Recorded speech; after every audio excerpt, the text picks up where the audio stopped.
Yes guys, welcome back to another video. Welcome to the George Benson Football Channel for 6 things that we learned from Chelsea 1, Real Madrid 3. We are beaten in the first leg, leaving an uphill task in the Bernebeu in 6 days' time. It's not the result we wanted. I also think that the way that the match went, it was A, incredibly entertaining if you were a neutral. B, the goal that we scored before half-time was almost worthless because of Edouard Mendy's howler and the sharpness of Karim Benzema to make it 3-1. And then what I really want to focus on for the rest of the video today is how, even though we had 16 attempts to Real Madrid's 1 after they scored that third goal, every time they went forward, I think they're going to score. Every time we go forward, it doesn't look like we're ever going to score. And that is what I want to talk about today. The game was pretty much over at 2-0. The 2 headers from Benzema, I said it in the preview if you watched it yesterday before the game. This guy is a different gravy striker. He's the best striker in the world right now.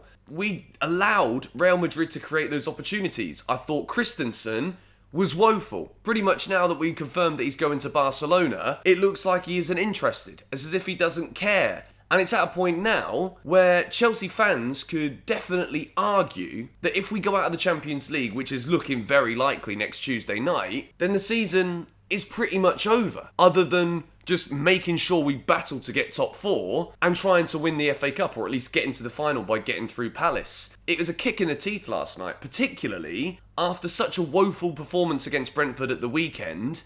News dropped that Thomas Tuchel is sadly divorcing with his wife, as if we didn't need any more external stories that could potentially be impacting stuff going on the pitch. Not blaming Tuchel for that. You know, whatever happens in his personal life, we wish him all the best. And it's got nothing to do, you'd hope, with football, but life's life. These things can get in the way. And then last night, we conceded another 3 goals, expressing defensive frailties from the word go, really. Vinicius Jr. hits the crossbar after 10 minutes. It looks worrying. Real Madrid look organised. Alaba at the back instead of, I can't remember who it was at the back for them last season. I think Nacho was playing, but they look so more assured. Luka Modric running the midfield. Chelsea's midfield looking old and jaded. We're going to talk about that. Before we do, I'd love to ask you to hit the like button. I know there's not much to like about losing 3-1, but if you could, it would help me out, and subscribe to GBFC if you are new so that you don't miss any of my thoughts and opinions on games, takeovers, whatever. Todd Boehly was there last night too, and he probably thought he was there to watch the European champions, and he certainly didn't see the performance of European champions. But box number 1, it's maybe one of the first times ever that I've given this man a red. It's Edouard Mendy. And the reason I've given him a red, I don't think there's anything he can do about the first 2 goals. It is just sheer world-class brilliance from Karim Benzema. Something that we premeditated here on the channel. And then the third one, at such an important moment in the game where Chelsea had the momentum with the Kai Havertz goal. Half-time comes, arguably the worst point. All we've got to do is ease back into the first 5-10 minutes of the second half. And I think, as the game did, the game would have naturally flowed towards us, which is why Edouard Mendy's howler of a pass that leads to, again, it's not just a howler and Benzema taps it in. Benzema's so sharp.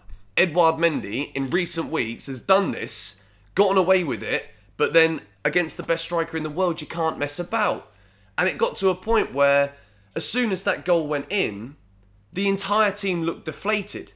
And if we relate everything to Thomas Tuchel's press conference at the end, which we'll talk a bit more about towards the end of this video, but even Thomas Tuchel is like, the tie's not alive, and it all falls down to that moment of madness from Edouard Mendy.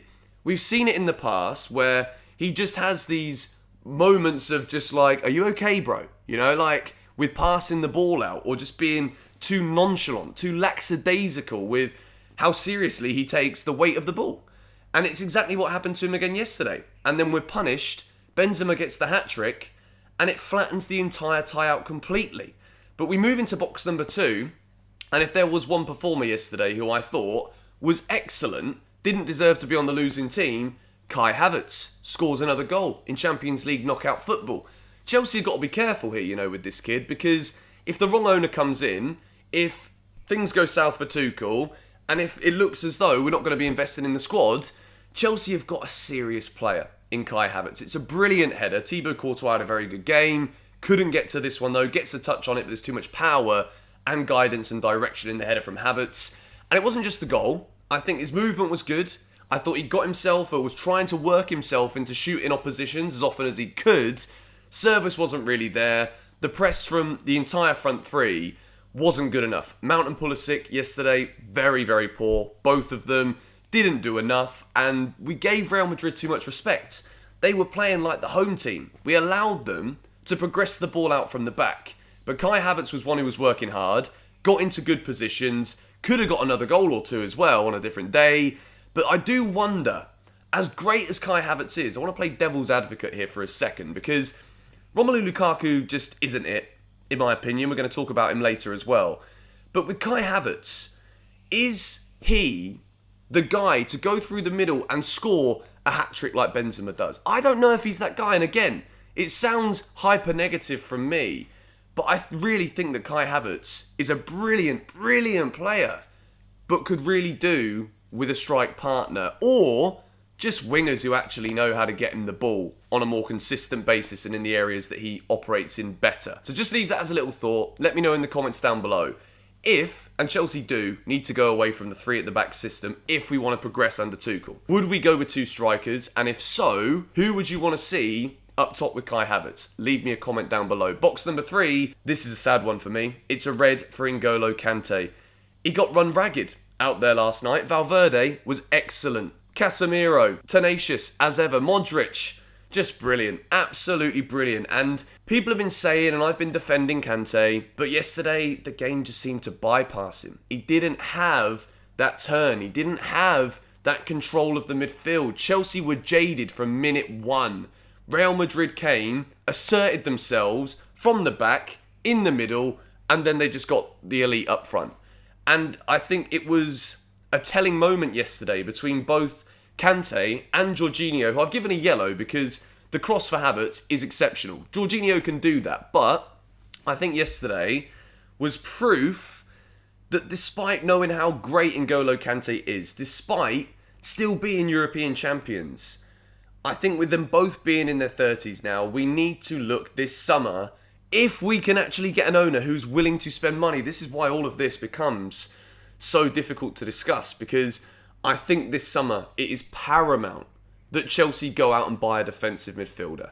I don't think Jorginho does enough in order for us to be able to compete with the top teams. You look at Rodri at Man City, Fabinho at Liverpool, all of the midfield last night for Real Madrid, just to name 3 clubs that are right at the top. It's so difficult. I don't think Jorginho is at that level.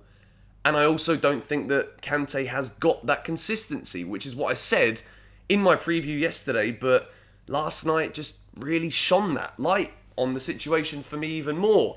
We move into box number 5. It's a red for Romelu Lukaku. He has the chance, the one opportunity that we don't get the ball to him often enough. I've decided and concluded for myself, and again, I don't want to, just push everybody against Lukaku here. He was a substitute. He wasn't on for the longest period of time. But he still doesn't do enough to get the ball. We don't get the ball to him. So I just don't think we should be using him. I don't think, when he's on the bench, I don't really think he's even a plan B. And the only reason I say that is because when you are that striker, when you're Chelsea's number 9, when you are still trying to rectify the issues that I believe have really stagnated some of the performances here at the club, I think he's got to score. And at 3-2, because this Real Madrid team are very good, don't get me wrong, but we're also very good. We're just in a bad run right now with low confidence, but we can beat these lot. And 3-2, yeah, it's not great. We lost at home, but there's no away goals anymore. Chelsea will back themselves to go to the Bernebeu and at least win by a goal to take it to extra time. But 2, Lukaku's got to score there.